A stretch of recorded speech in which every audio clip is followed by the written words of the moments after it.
Welcome to lesson 2 in this series on how to build up your ground flow skills so you can incorporate them, mix them up, create some flows and create something a bit like dance for some self-expression in whatever your exercise or movement practice is.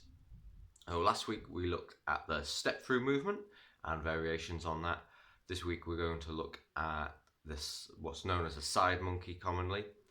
But before we do, just a bit on how to structure this day to day. If you're not normally doing any sort of physical activity, if you're finding these videos and then you're cracking on with it for 10 or 20 minutes and then you're not doing it again for the whole week, that's not the best way to go about it. And little and often is going to be much better. Just if you're doing 5 minutes every day or 5 or 10 minutes every other day, it's going to have much greater effects than spending an hour a week.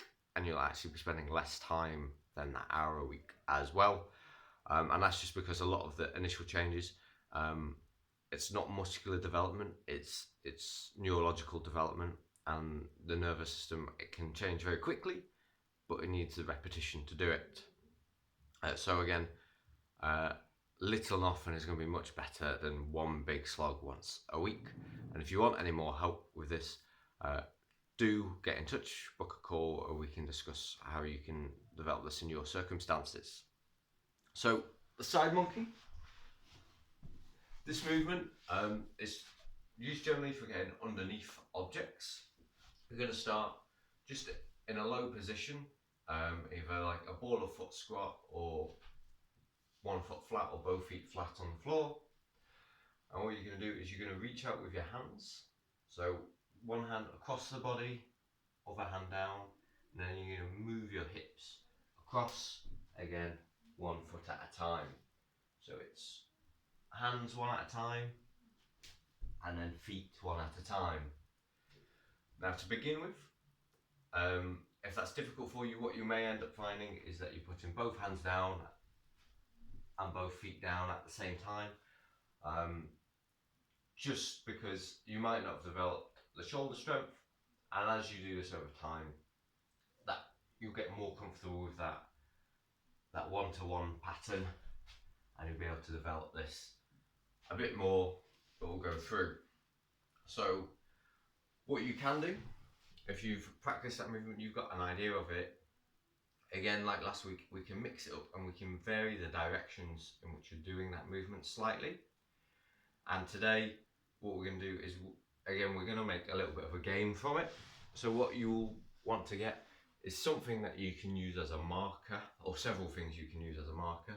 So for this, I'm going to use some cushions. So they're going to act as little islands, as targets that I'm going to aim for.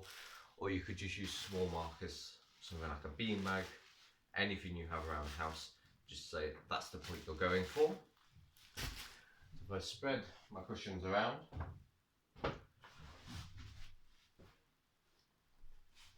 and then you can work on doing these side monkeys so you're getting your feet onto those cushions. So your hands can go down on the floor to there, and your feet are going to that next cushion.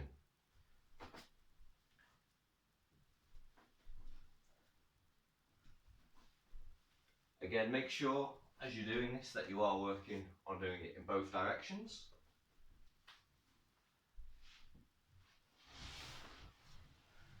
And have a play with that, move it around. The advantage of using those markers is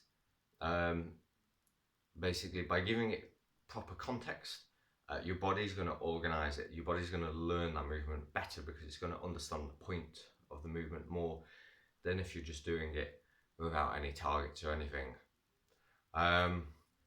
So you might want a little bit more space than this, or this might be perfect for you. It depends how explosive you want to make your little session in doing this.